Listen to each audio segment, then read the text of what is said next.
जय जगन्नाथ मु सोनी आपन स्वागत करछि Soni kitchen and blog channel को। आशा करछि जगन्नाथ कृपारू आपण माने समस्ते भलर थिबे, जोर थांतु भलर थांतु सुरक्षित थांतु। वीडियो को फास्ट टू लास्ट जाए देखुथिबे। जदि पसंद आसला गोटे लाइक करिवे, फ्रेंड के साथ शेयर करिवे, आ चैनल जदि नुआ अछंती चैनल गोटे सब्सक्राइब करनेबे। तो डे नगर चैनल स्टार्ट करबा। आज रे टिप्स अछि देखंतु। एठी मु नेछि क्षीर शीत दिन पई आपनकर स्किन पई निहात दरकार। कना क्षीर रे माने जो क्षीर रे आपनकर स्किन कहबो ना मळे जाक सब बाहर करबो, ता सहित स्किन को ग्लो करिवो। फेस को हो, हाथ हो, गोड़ हो ग्लो करि थाए। ता सहित स्किन रो जो ड्राइनेस दूर करिवो, ऑयली कर दबो स्किन को क्षीरटा। तो से दिन पे क्षीर आपनकर फेस पे बहुत जरूरी।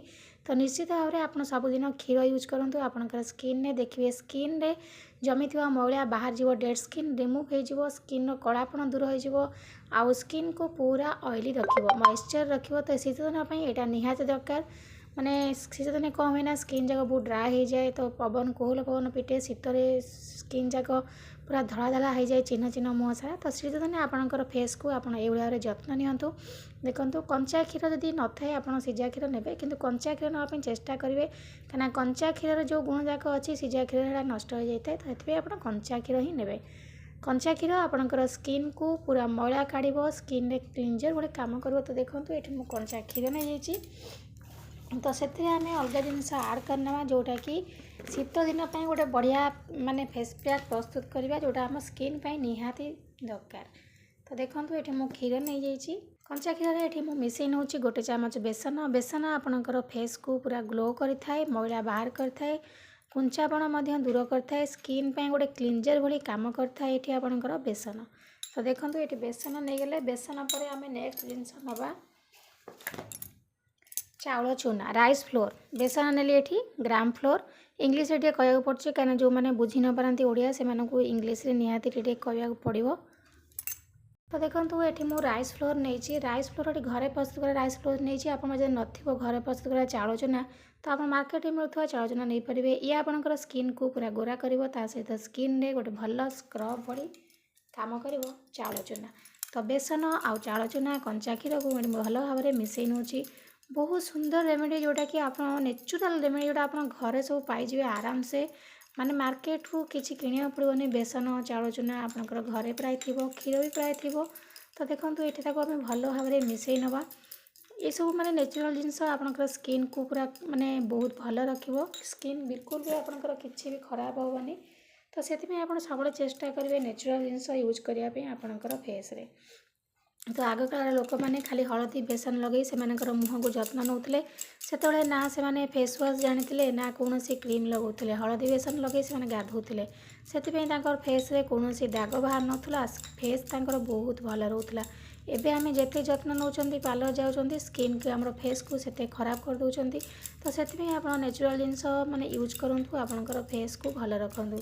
तो देखो तापर नेक्स्ट जिनस नहीं जावा गोलाप जल। गोलाप जल आपंकर स्किन को पूरा हाइड्रेट रखिवो, स्किन को ग्लो करिवो, गोटे माने स्मूथ लगे स्किन आपंकर। तो निश्चित भाव में आप गोलाप जल व्यवहार करूँ। शीत दिन पर निहाती जरूरी आपंकर फेस रे गोलाप जल। तो देखो ये मुझे सबूक जिनस को भल भाव में मिसई नौचे। आप भाव मिसई नि सबूक आपंकर भल से मिसीज। मिसी सारा पर आपणकर मुह को कंचा क्षीर टे पोछि नेबे, न धोई नेबे। कौन मेकअप रखिकी आपण कौन जिनस लगेबेनी, मेकअप को छड़े नेबे। तापर आपको अपना हाथ पादरे बेकर लगे पारे। आ सबुदिन ये रेमेडी लगे पारे, कौन साइड इफेक्ट नहीं। आपंकर स्किन पे किसी खराब प्रभाव पड़ोनी। पुओ झील समस्ते आपको व्यवहार करेंगे। तो देखूँ ये मुझे हाथ में लगे देखे नौ। आपड़ी भाव में लगे भल भाव में आपंकर मुह को मसाज करूँ। मसाज कर द्वारा डेड स्किन रिमूव हम। जो चाउल चूना आम देते अपना स्क्रब भली काम कर। डेड स्किन रिमूव हम, ब्लड सर्कुलेशन ठीक रहा, स्किन पूरा ग्लो कर भल से कम कर। जब आप मसाज करती खाली एमती कर लगेदेले होनी, ताको टे हल्का हल्का करके आप मसाज करेंगे। आम कौन कर एमती ने लगेदवा मुहरे, सेमती लगेबानी, टिके टिके हल्का हल्का मसाज करनवा, जद्वारा कि सबूक प्रोब्लेम आप दूर हम। माने भितर भल से भिजिब, यहाँ पशिब भल, से आपन को यहाँ मसाज करा पड़ो। तो देखो ये मुझे लगे नहीं गली। लगे सारापर आपको भल भाव में मसाज कर नौची। मसाज कर सारापर आपको अधघंटा खंड छाड़ी दिंतु। अधघंटा पर धोईकी देखु आपणकर फेस रे आप निजे अनुभव करेंगे स्किन केते सुंदर ग्लो करुच्ची, ऑयली लगुच, बहुत नरम नरम स्मूथ ही लगुच। आउ स्किन माने बिल्कुल ड्राई नहीं, ता सहित केते सुंदर भाव में गोरा देखा निश्चित भाव में आप गोटे थर ही फरक जानीपर। तो देखो ये मुझे छाड़ी दूसरी अधघंटा पर आपन को निश्चित भाव में धोईकी देखेबी।